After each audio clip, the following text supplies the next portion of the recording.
Today is 20th of June 2025.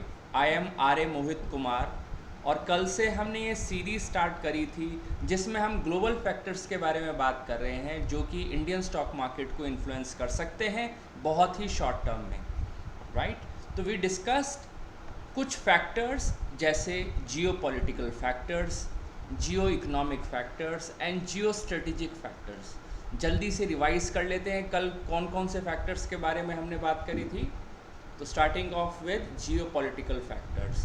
जब भी हम किसी कंट्री को एग्जामिन करते हैं उसकी लोकेशन पर, रिसोर्सेज पर, फॉरेन पॉलिसी कैसी है, मिलिट्री स्ट्रैटेजी कैसी है और उसका इम्पैक्ट क्या है एक global positioning in the world, तो वो सारे फैक्टर्स जियो पॉलिटिकल फैक्टर्स में हम काउंट करते हैं और उस पर एग्जामिन करते हैं एक कंट्री को, राइट। फिर हमने जियो इकोनॉमिक फैक्टर्स पर बात करी थी। इसमें हमने कवर किया था कि कैसे ट्रेड, इन्वेस्टमेंट्स, रिसोर्स डिस्ट्रीब्यूशन, ये सब एक ग्लोबल क्लाउड बनाने में एक कंट्री के लिए सहयोग करते हैं, राइट। और हमने एंड में जियो स्ट्रेटेजिक फैक्टर्स जो कि जियो पॉलिटिकल फैक्टर्स का ही पार्ट है उसके बारे में बात करी थी कि कैसे कंट्री की लोकेशन बाय डिफ़ॉल्ट एक नेचुरल एज उसको दे सकता है एक ग्लोबल फोरम में, जिसमें वो उसका strategic location strategic location can help that country, कहाँ पर वो लोकेटेड है और बाय डिफ़ॉल्ट नेचुरली उसको वहाँ पर लोकेटेड होने से क्या बेनिफिट्स मिल रहे हैं, right. Okay, so moving on. आज भी एक बहुत ही इंटरेस्टिंग यहाँ पर एक एनालिसिस है जो कि करंट अगर आप बात करें, क्योंकि वी ऑल्सो डिस्कस्ड कि अभी जो वेटेज है जियो पॉलिटिकल फैक्टर्स का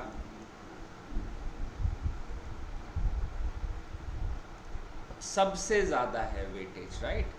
क्योंकि अभी Russia Ukraine war was happening and it's still happening. अभी हम 10 दिन से सुन रहे हैं ईरान एंड इज़राइल जो भी वॉर अभी चल रहा है। तो इस वॉर के चलते आज हम एक नए फैक्टर के बारे में बात करेंगे जिसका इम्पैक्ट हमारी इकॉनमी पर भी हो सकता है, right.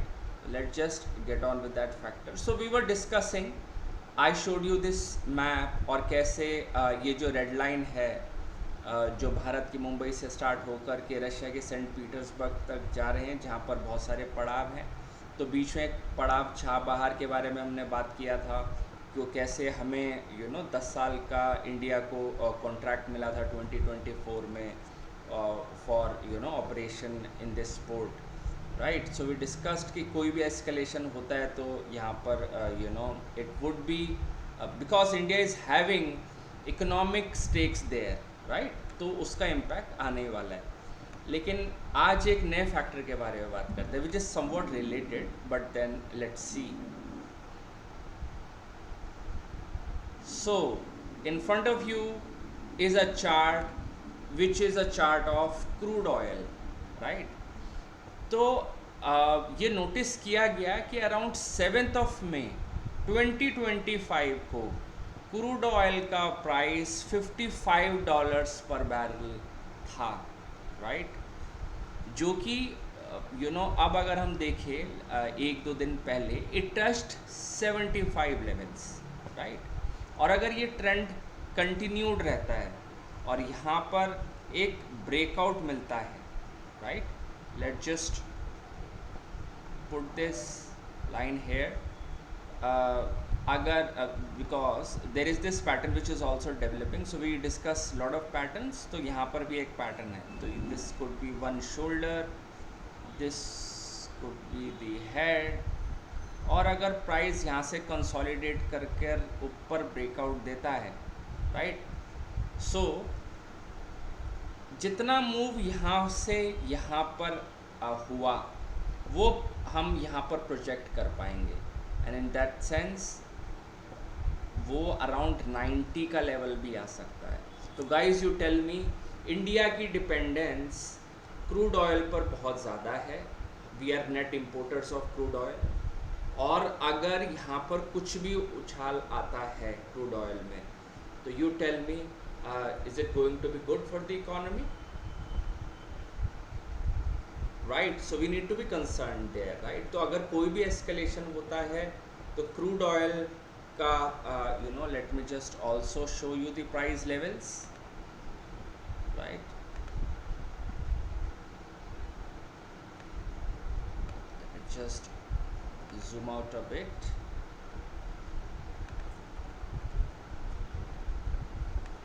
You see the prices here, right? So it's around 73 right now, and if we kind of project this move, अगर ये यहाँ पर breakout होता है तो it's heading towards 90 odd levels, right? So ये around 36% का तो run up already आ चुका है in last 1.5 months, and if this trend continues, it can soon go to 90 levels, and then we are worried as a country because we are net importers of this commodity, and it is needed in industrial, retailers also use this, public uses it. There is a impact on our economy in that sense. So let's just go to the charts now. Let's understand अभी Nifty और bank Nifty पर क्या patterns बन रहे हैं, वहाँ पर क्या चल रहा है, राइट? आपके समक्ष प्रस्तुत है निफ्टी का चार्ट. आज अगर आप देखें, if you notice today market gapped up slightly, but it kind of held on to its gains, right? So you see bars, higher bars are being made. So market was positive today, and if you really see, बहुत ही एक interesting pattern is kind of developing, और ये develop होना शुरू हुआ from around 17th of June. So this is the one shoulder that we talk about, this is the head, this is the other shoulder, and then breakout happened, right? तो before मैं अपनी chart studies आपको लगा कर दिखाऊं जो भी मैंने आपके लिए प्रिपेयर किया है, so clean charts are always clutter free. तो आप कितना ब्यूटीफुली इस पैटर्न को डेवलप होते हुए देख पाएंगे. But yes, few cautionary points are also there. जहाँ पर ये जिस लेवल पर ये पैटर्न बन रहा है, we'll have to analyze and study. तो without further delay, let's unlock our studies, right? So chart studies are in front of you. If you really see what happened in the market today, तो Nifty open हुआ 24,795 levels पर, high हुआ 25,134, 24,787 was the low, and finally close happened around 25,079 odd levels, right? So this was the action for the day. But then this pattern, so let me just draw for you. So if you consider it a shoulder, if this becomes the head, and then this zigzag is again a shoulder, and then this breakout has already happened, right? So what do you expect now? What do you expect? Yes, we expect that price could continue further. So let's talk about एक bullish scenario की पहले बात करते हैं, right? तो bullish अगर scenario play out होता है और प्राइस कुछ इम्पॉर्टेंट पॉइंट्स को रिस्पेक्ट करता है, like for example we have a pivot point here which is placed at around 25,000 odd levels, right? This point I'm talking about, right? Then we have this supply line that we've sort of created, कि यहाँ पर price बार बार से retrace हो रहा है. अगर ये line भी रिस्पेक्टेड है और ये ब्रेकआउट सस्टेन्ड रहता है, right, price moves above it and stays there, तो उस सिनेरियो में, राइट, उस सिनेरियो में what we can watch out for, based on pivot points we have worked resistances for Monday, right? So 25,213 is the resistance 1, and I'll show you the resistance 2. let me just zoom out a bit and actually increase, right? So 25,346 is that level where resistance 2 is placed, right? This level, right? The point, the line here, horizontal blue line here, right? Let's talk about a bearish scenario, right?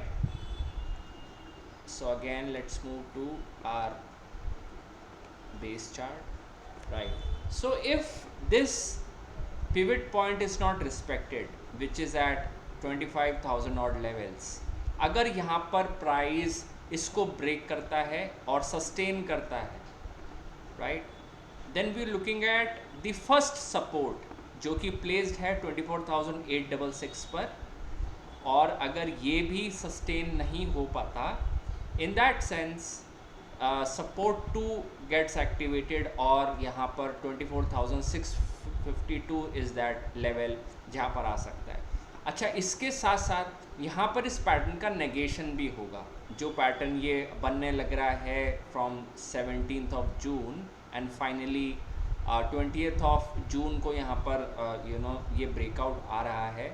तो अगर आप देखेंगे इस line का भी एक negation हो जाएगा, and then when this happens, move towards lower levels could intensify in that sense, right? So we talked about bullish scenario, अगर ये पैटर्न प्ले आउट होता है तो कैसा रहेगा. bearish scenario, अगर ये पैटर्न नेगेट होता है या फिर की levels like for example pivot point अगर होल्ड नहीं कर पाती मार्केट मंडे को, तो what could play out, right? So let's talk about now some sideways action.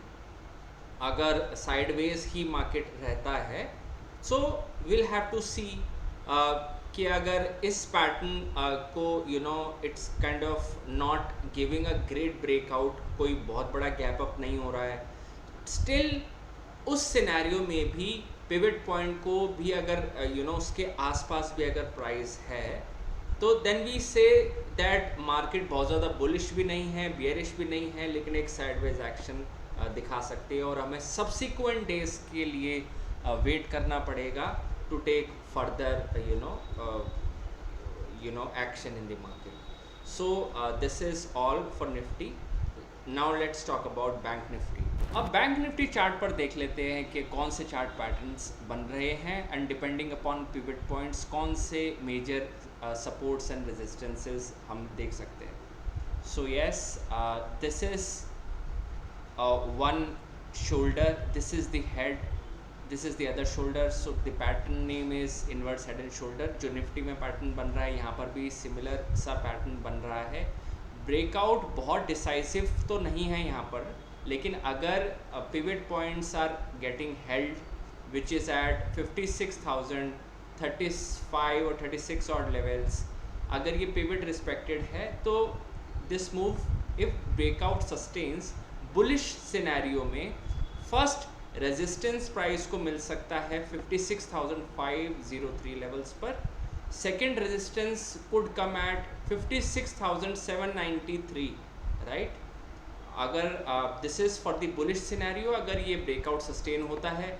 और अब बियरिश सिनेरियो की बात कर लेते हैं. अगर प्राइस पिवट पॉइंट को होल्ड नहीं कर पाता है and there is a gap down, in that sense 55,746 is the first level and the second support comes in at 55,279 levels, and that's when similar to Nifty इस pattern का भी negation होगा, तो नीचे का मूव थोड़ा सा तेज़ी से आ सकता है, right? So we've discussed two scenarios, and again for sideways action, if price is gyrating between supports and resistances, not showing great momentum, और पिवट पॉइंट के आसपास ही रहता है प्राइस, तो फिर then we have to wait for another day for the breakout on the either side, right? So this is the setup that I wanted to discuss with you, and that is it for today. Let's watch out Monday को ये pattern play out होते हैं कि नहीं. Goodbye for now.